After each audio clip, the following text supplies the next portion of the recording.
ओमज्ञानतिमिरान्धस्य ज्ञानाञ्जनशलाकया चक्षुरुन्मीलितं येन तस्मै श्रीगुरवे नमः। नमो ॐ विष्णुपादाय कृष्णप्रेष्ठाय भूतले श्रीमते भक्तिवेदान्त स्वामिन्निति नामिने। नमस्ते सारस्वते देवे गौरवाणी प्रचारिणे निर्विशेषा शून्यवादी पाश्चात्यदेशतारिणे। जय श्री कृष्ण चैतन्य प्रभु नित्यानंद श्री अद्वैत गदाधरा श्रीवासादि गौरभक्तवृंद। हरे कृष्ण कृष्ण कृष्ण हरे हरे, हरे राम राम राम हरे हरे। मूकं करोति वाचालं पंगुं लंघयते गिरिं यत्कृपातमहं वन्दे श्रीगुरुं दीनसारणम्। Hare Krishna. Welcome to today's episode of the Mahabharata. In the previous episode, we have seen how the Pandavas lived in the forest in exile, increasing their pious credits by engaging in various kinds of austerities, tapasyas, conducting various yajnas, sacrifices with the help of the sages and the rishis in the forest, and distributing the yajnasishta or Vishnu's prasadam to everyone who attended their sacrifices. At the same time, we also saw how Duryodhana engaged in various kinds of sense gratification without engaging in activities of tapasya, dana, etc., thereby simply diminishing the pious credits he had accumulated over his past lives. We also saw how when the Pandavas were living in Gandhamadana hill, Draupadi came across a beautiful golden 1000-petaled lotus and she requested Bhima to get more of this, and Bhima set out in pursuit of finding the origin, the source of those lotuses. And while going through the forest, he came across a strange, never before seen animal. Who was this animal, and what happened when Bhima approached this animal is what we will be discussing today. To begin today's episode, we will take you to the time of Lord Ramachandra, who ruled over the earth several millions of years ago during the age known as Treta Yuga. The current age in which we all live in is called Kali Yuga, which lasts for 432,000 years, out of which 5,000 years have passed by. The age previous to this was called Dwapara Yuga, which lasted for 864,000 years. And the age previous to that was Treta Yuga, which lasted for 1,296,000 years. It was during the time of Treta Yuga that Lord Ramachandra ruled over the world from his capital Ayodhya, which is very close to the capital of the state of Uttar Pradesh, which is Lucknow. Now, when Lord Ramachandra was ruling over Ayodhya, accompanied by his brothers, the citizens were all great devotees of Lord Ramachandra, and Lord Ramachandra also ruled over them exactly like a very loving father would take care of his children. There were many devotees who rendered loving devotional service to Lord Ramachandra during that time. There was one particular devotee of Lord Ramachandra in Ayodhya. His devotion to Lord Ramachandra was so great that every day he would come to the court, have darshan of Lord Ramachandra, and then go back, and only then he would have his meals. Without having darshan, without having first seen the Supreme Lord Ramachandra, this man would never have his meals. Once Lord Ramachandra had to go out of Ayodhya for about 5-6 days on some important work. Now during this time, this gentleman, because he could not see Lord Ramachandra, refused to eat anything. He would not even drink water. So like this, 1 day, 2 days, 3 days, days went by like this, but this man would not relent from following his austerity, from following his vow.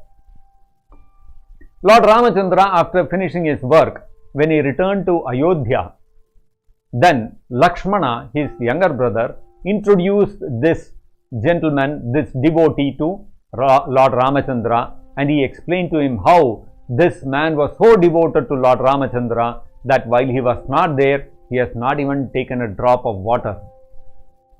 So Lord Ramachandra was very much affected by this person's devotion, and he thought that there may be some other instance like this where I may have to go out, and if this person doesn't see me and he doesn't eat his food, it is not good.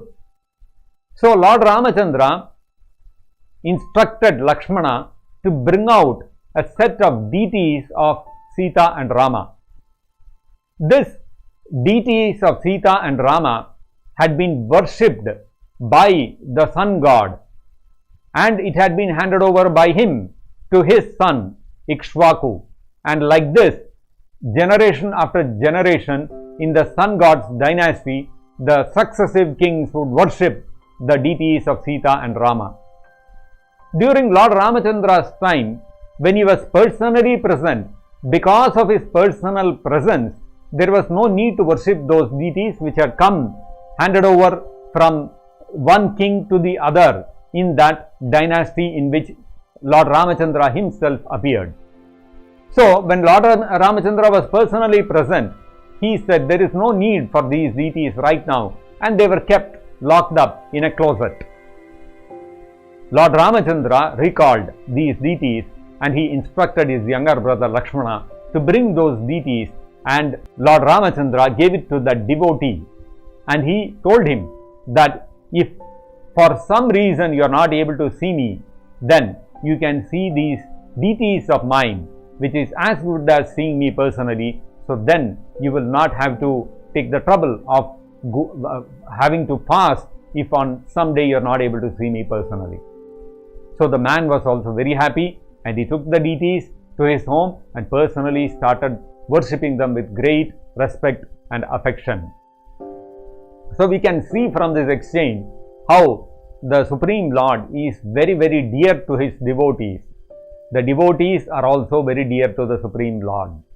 The Supreme Lord takes every care possible to keep his devotees always happy. And when we say the Lord wants to keep his devotees happy, the devotees are not happy by engaging in some activities of sense gratification. They are not happy by having good food to eat, good clothes to wear, having a nice luxurious residence. They are not interested in all these things. What gives pleasure to the devotees is to be able to constantly chant the holy names of the Lord, to be able to constantly remember the pastimes of the Supreme Lord, and to thus always remain in his association. So this, just like this devotee, he because he was a great devotee of Lord Ramachandra, Lord Ramachandra knew that nothing would satisfy him except to be always in his presence. And so the Lord, understanding what would keep him happy, he gave him his own deities. So now we come back to the forest where Bhima had come across this strange animal. Bhima looked upon this animal with wonder. This animal looked like an ordinary monkey, but then its whole body had a golden hue, and it was strangely effulgent. And this monkey was lying as if he was sleeping in the path. So Bhima, because his path was blocked, he spoke to the monkey, and he told him that, "Oh monkey, you are lying in my path, please wake up and give way. This monkey slowly raised his head and looked at Bhima, and he said, I am very old. It is not possible for me to get up and all that. Why have you come here? Why are you troubling me like this? This is my place. You seem to be some new person. Why do you want to go this way? So Bhima introduced himself. He said, I am Bhima, one of the Pandavas, and I am going on this path searching for a golden 1,000-petaled lotus. So this monkey looked at Bhima and he told him, see, that lotus what you are talking about is not available in all these ordinary earthly planets. It is there in the heavenly planet. And this path which you are walking on leads you to the heavenly planet. And so, ordinary people like you and all cannot go to the heavenly planets. So you go back. Don't, trouble me, you go back. Now Bhima became very upset. He said, what do you think of yourself? Who are you to stop me? If you don't step aside on your own, I'll pick you up and throw you aside. Now this monkey, he looked at him and he said, why are you troubling me? If you are so insistent that you want to go, you step over me and go. No, why I should get up and all this and you should throw me and all that. You just cross over me and you go. Then Bhima looked at the monkey and he said, you see, I cannot cross over you, because as Lord Krishna says in the Bhagavad Gita, Sarvasya chaham hridi sannivishtaha. The Lord as Paramatma is seated in every living entity's heart. So Bhima knew this, that Krishna is present as Paramatma in every living entity's heart, even in the heart of animals, not just human beings. Even in the heart of that monkey also, Paramatma is present. So Bhima told the monkey, you see, in your heart, Paramatma is there. So therefore, if I cross over your body, I will be crossing over Paramatma, which will be a great offense. Therefore, I will not commit that offense of crossing over you. You will have to either get up and give me way, or I will pick you up and throw you aside. Then Bhima told the monkey, see, if I did not know this, that the Paramatma is there in your heart, I would have jumped across you very easily, just like Hanumanji jumped over the ocean for Lord Ramachandra. So this monkey immediately looked at him and took notice. And he said, Hanumana, who is this Hanuman? What did he do? Why did he jump across the ocean? So then Bhima told him that Hanumanji is a great devotee of Lord Ramachandra, and he was also Vanara like you. When Ravana, the Asura, he kidnapped Sita Devi, the wife of Lord Ramachandra, to search and find her out, Hanumanji jumped across the ocean and he found where Sita Maya was, and he came back and delivered the message to Ramachandra. Anyway, that and all is separate. Now you get up and give way. So then the monkey said, see, it is very difficult for me to move. My tail is lying there. It is in one side. You remove my tail and then you walk across. So then Bhima looked at him and he said, what monkey, simply creating trouble for me. He wants me to pick up his tail and keep it aside. Okay, anyway, let me do it. He went and he used this left hand to pick up the tail of the monkey. Then Bhima is holding the monkey's tail and pulling. It is not moving. Bhima was little surprised. He thought very easily, like, monkey's tail, how difficult it is to move. So then he thought very easily he will be able to move, but this is not moving. So he was carrying his gada with him. He kept it aside, and then he used his right hand also. With both hands he started pulling, but this tail is not moving. So Bhima realized this is not some ordinary monkey and this is not some ordinary tail. So he started putting his full effort, because now it was a matter of prestige for him. And he is using his full energy and power, and he is perspiring, but this tail is not moving. Then Bhima stepped aside and he understood that this is not some ordinary monkey, because Bhima's power is such that no ordinary person can face him, and this ordinary monkey's tail is not able to lift. So this is definitely some extraordinary being. So Bhima stepped aside and then he apologized to the monkey. He said, it looks like you seem to be some celestial personality. You are not an ordinary monkey. I am sorry that I spoke to you in an insulting way. Please forgive me and please reveal yourself. Then this monkey looked at him and he said, "You spoke about somebody called Hanuman, no? I am that Hanuman." Bhima was astonished. "Oh, Hanumanji has come." He immediately offered his obeisances, and ultimately, because Hanumanji is the son of Vayu and Bhima was also begotten by Kunti Devi according to the blessings of Vayu in that sense both of them are brothers also. So then Bhima was very happy to meet Hanumanji, because Hanumanji is also a great devotee of the Lord. Bhima is also a pure devotee of the Lord. So then Bhima requested Hanumanji to narrate the whole Ramayana to him. And so Hanumanji very ecstatically he described the whole Ramayana pastime of the Supreme Lord Ramachandra to Bhima. Then Hanumanji was carrying deities of Sita and Rama tied around his neck. So he took those deities and he handed it over to Bhima, and he gave it to him and he said, "These are the deities of Lord Rama and Sita, which were originally worshipped by Ikshvaku himself. And during Lord Ramachandra's personal presence, these deities were not being worshipped, but the Lord handed it over to one devotee in his kingdom, who, because that devotee had taken a vow not to eat anything until he would have darshan of the Supreme Lord." This is the same devotee who had gotten the deities of Sita and Rama from Lord Ramachandra himself. And when that devotee, as long as he was alive, he was worshipping those deities of Rama and Sita, but when the time came for him to depart, to give up his body, at that time he handed over the Sita and Rama deities to Hanumanji. And Hanumanji from that time was carrying it in a piece of cloth tied around his neck, and every day he would ecstatically worship them. And now Hanumanji handed over the same deities to Bhima. So Bhima received them with great respect, and he took those deities. As long as Bhima was present on this earth, Bhima kept those deities very carefully and he would worship them every day.